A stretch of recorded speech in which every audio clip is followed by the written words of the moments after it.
ওর মনের আশা যেন পূর্ণ হয়, আর এই 5 দিনে দায় থেকে সুষ্ঠুভাবে যেন বিদায় হতে পারে। জয় জয় শিব শম্ভুরি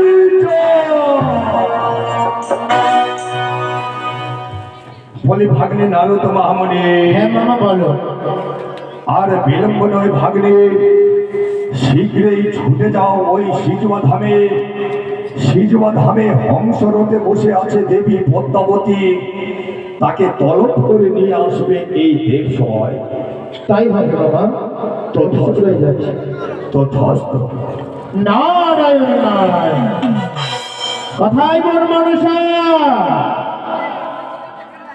বন মনসা, ও মনসা। এটি আজ ধ্যান জমে জানতে পেরেছি বেহুলা বলে এসেছি সেই সবার ভিতরে। আজ যদি সেই সবার ভিতরে যাই হবে মরি অপমান। তাই আমি পাটকানি ধরা করে মায়া জোরে করে ঘুমিয়ে থাকে নিজ মহিনা পাটনি। দেখি কে নিতে আসে মরে সে যে আসে বলে কে? আমি নারদ মহামুনি বোন। একই দাদা গো, কেন এই শিশু দাদা, কেন এই শিশু মরে সে আসে বলে? আজকে কৈলাস শিখর ভোলানাথ বসে রয়েছে সবার মাঝে, তোমাকে ডেকে পাঠিয়েছে। আমি যে পারি না দাদা গো, যেতে পারি না সেই সবার ভিতরে। কিন্তু কেন বোন, কি হয়েছে? আমার অঙ্গে ভীষণ জ্বরে দাদা, জ্বরের তাপে মরে সারা ভয়ঙ্গ কাপে।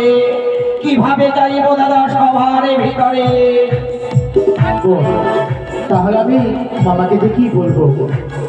পিতাকে গিয়ে বলো মনসাই আসবে না সেই কৈলাসে ধামে। বেশ, তাই হবে বোন।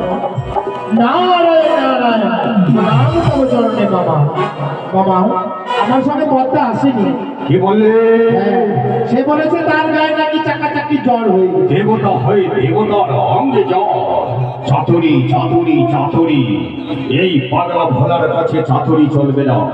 বুঝতে পেরেছি ভাগ্নে, আজ পদ্মাবতী ওই সিজুয়া ধামে অভিমান করে বসে আছে। তুমি কার্তিক গোনাইকে সঙ্গে নিয়ে যাও।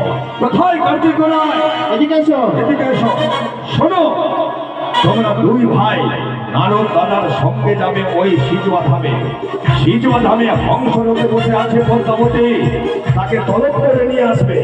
যদি স্বেচ্ছায় না আসে, তার হস্তে শিকল বেঁধে টানতে টানতে নিয়ে আসবে এই দেবসভায়। পারবে তো?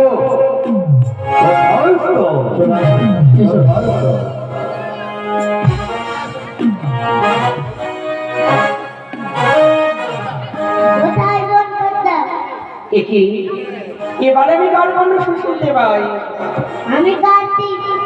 একে দাদা কার্তিক, দাদা গণপতি, তব চরণে আমার শতকোটি প্রণামে রইল দাদা গো। পিতা